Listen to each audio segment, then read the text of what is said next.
Hello, my YouTube friends. My first live stream was a frickin' disaster. I'm not even kidding. I was more than 10 minutes in before anyone even showed up. By then, I really just wanted to escape the nightmare. A few really simple steps can help you not have to experience this, and I'm gonna share those with you today. So let's get to it. My analytics say that 80% of the folks that watch my content are not subscribed. Am I doing something wrong? If so, let me know in the comments. But if you are looking for tools, tips, and tricks that can help make you a better YouTuber or live streamer, then subscribe to the channel and click that bell so you don't miss any new content. It's totally free. The first thing you should have is some sort of outline dialogue. I could have completely alleviated how nervous and uncomfortable I was for my first live stream. Well, probably not completely, but mostly by just having a plan. Knowing what I was gonna talk about, just a few simple bullet points would have made all the difference. It's really not that tough. Whatever your niche is, just pick a topic and jot down a few bullet points on that topic. That way you have a direction of discussion even if no one ever shows up to your live stream, which, of course, if you do everything in this video, people will show up. And that leads me to number 2, because we want people to show up to your live stream. So the next thing we're gonna talk about is pre-scheduling. It's easy to set up your stream early so you can have a link to promote on all your other social media platforms to be sure it's not a lonely solo stream. Trust me,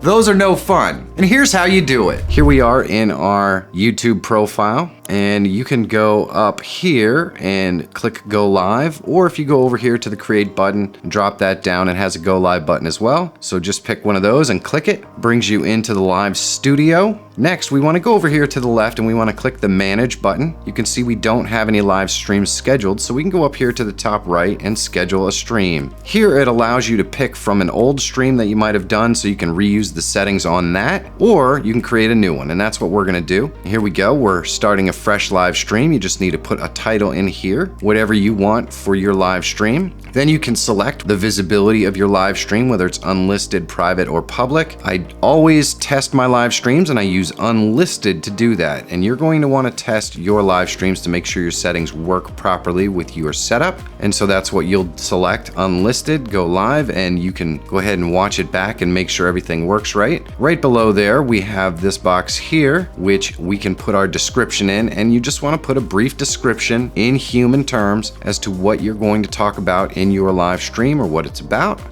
Then you can go down here and you can set your category, whatever category your channel happens to be. And right below that, you're going to set your date and your time. And these are just drop downs. You go ahead and select the date, drop down and scroll through and select your time. You can enable monetization right below that, assuming that you're monetized. You can also upload a thumbnail right here. So you just click upload thumbnail, scroll on your computer browser to the location where you have your thumbnail stored, and click OK, and there you go. Now we have a thumbnail. Here it's going to ask you if your video is made for kids or not, and you can select no or yes, whichever one it is. And that pretty much is everything. So we can click create stream. Now it's going to go through and our stream is created. The next step is to go ahead and copy our stream key right here, and then go into OBS, go down to settings, and then we're gonna go to stream, and we're just gonna put our stream key in here so that whenever we hit that go live button, it's all set. We're ready to live stream to the proper stream. So once you have it set up, you can actually go in here and select live at the top, and then go into your live stream that's scheduled. You can add your live stream to a playlist, and you can change out all your tags. And the most important thing here is up on the top right hand, right under your thumbnail, is the video link. So you can grab this video link and share it on your Twitter or your Facebook or your Instagram or wherever else you use social media, and you can share it out so that you will not be alone on your live stream.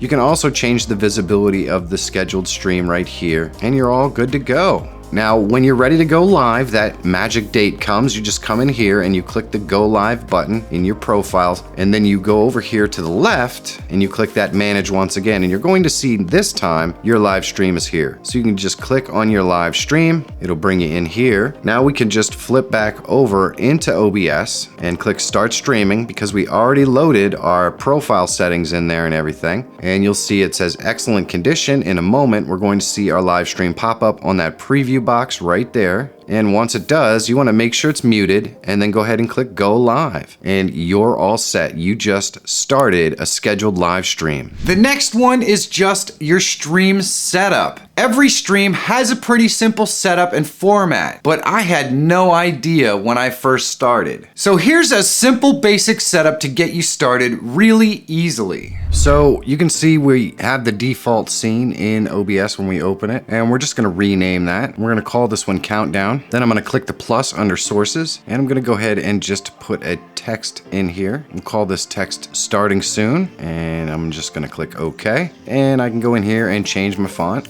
Then I'm gonna type my text in here. And I'm gonna go down to the bottom here where it says alignment, and I'm gonna drop this down and click center, so it centers that text for me. Now there's all kinds of cool things that you can do with text. If I select the color here, I can change the color of my text. I can go ahead and add a gradient to my text right here. You can see now it's going from purple to white. I'm gonna change that to blue.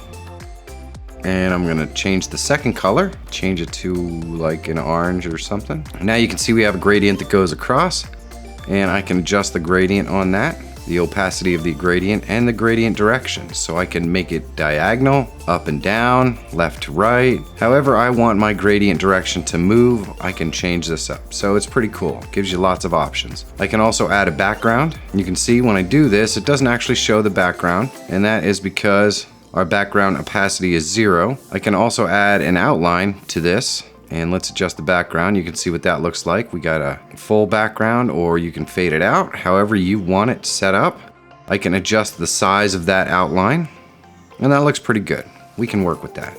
And all we have to do is place it where we want it. If we want to adjust the size, we can just drag the corners of the box. And now what we're gonna do is I'm going to add a countdown. So I'm gonna go into Stream Elements and My Overlays, and I'm gonna create a new overlay. There's a link to Stream Elements in the description if you'd like to check it out. It's totally free. We're gonna create a new overlay, and we're going to add a widget to that overlay. And then we're gonna go up to Engagement, and we're gonna select Countdown.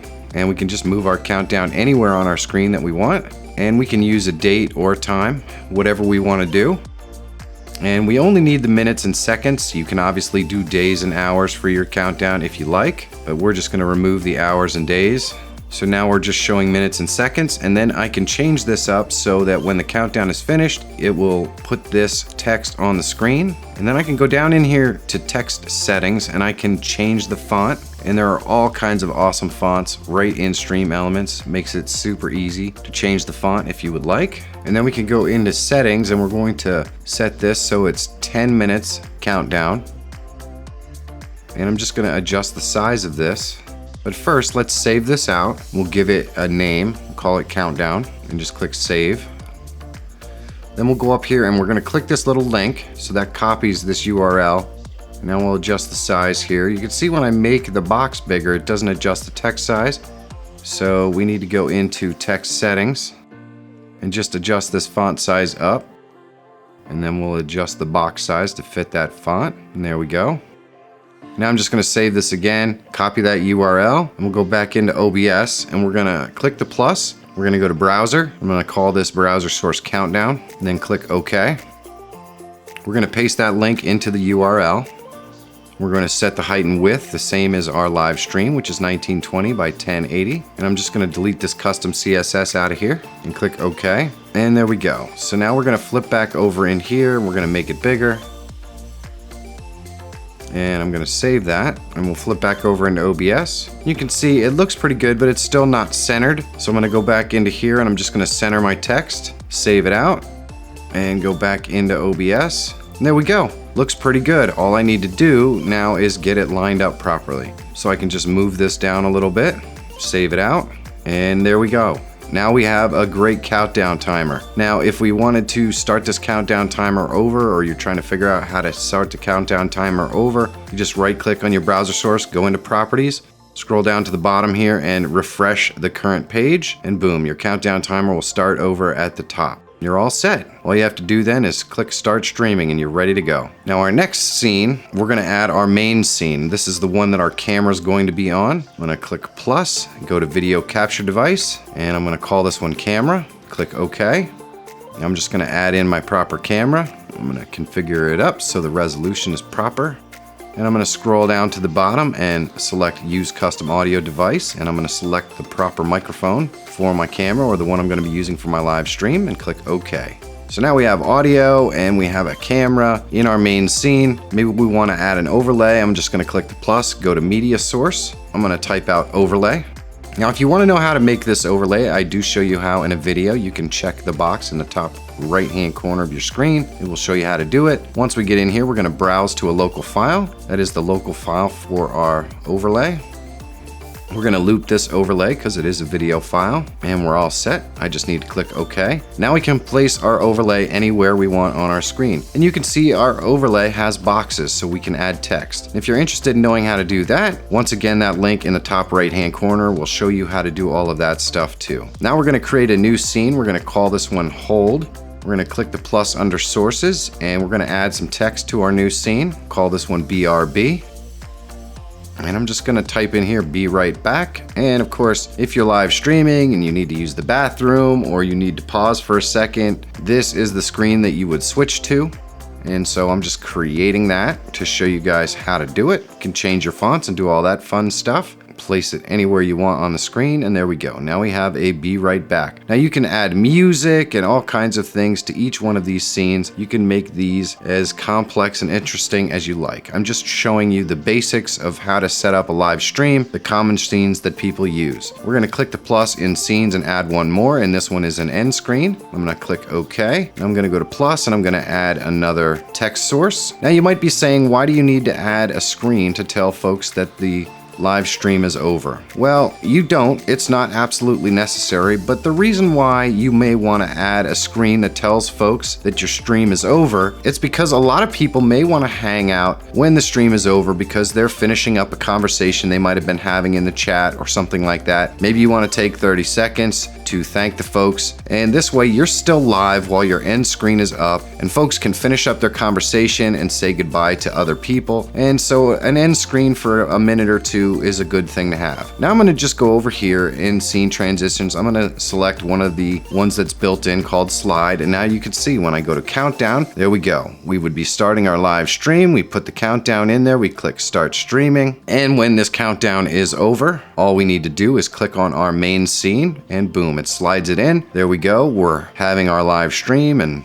we look great. We can go to the hold scene and come back, and then we can go to our end scene. And that is the basic standard setup for any live stream. It's simple and easy to set up. It doesn't have to be anything too fancy, and it gives you everything that you need to pull off a really simple beginner live stream. Once you get your basics all set up, maybe you want to test a few different versions of that setup. And you also want to test on the different platforms that you plan to stream on. Testing is a great way to make sure you're not going to have to worry about the way things run on your live stream. So for this, OBS makes testing really easy. And here's how you can set it up so you can test a lot of different scenes and a lot of different platforms and settings. So OBS has some great ways that you can test stuff. The first thing you can do is test different profiles. And a profile is for your settings. And I'm just gonna go under profile and click new. And I can add a Twitch profile or a Facebook profile or a YouTube profile. And this is just so I can set up different things in settings for different types of streams I might do. Then once I have it, I can click OK. And it can kind of set this up for you, but I really don't recommend you use this. If you're looking for the way to optimize your settings, you can click that little nubby in the top right hand corner. I do a video on how to optimize your settings for streaming to YouTube, but now we can see our YouTube profile is set there, so we can go into settings, we can set up our stream to go to YouTube, we can go into output, and we can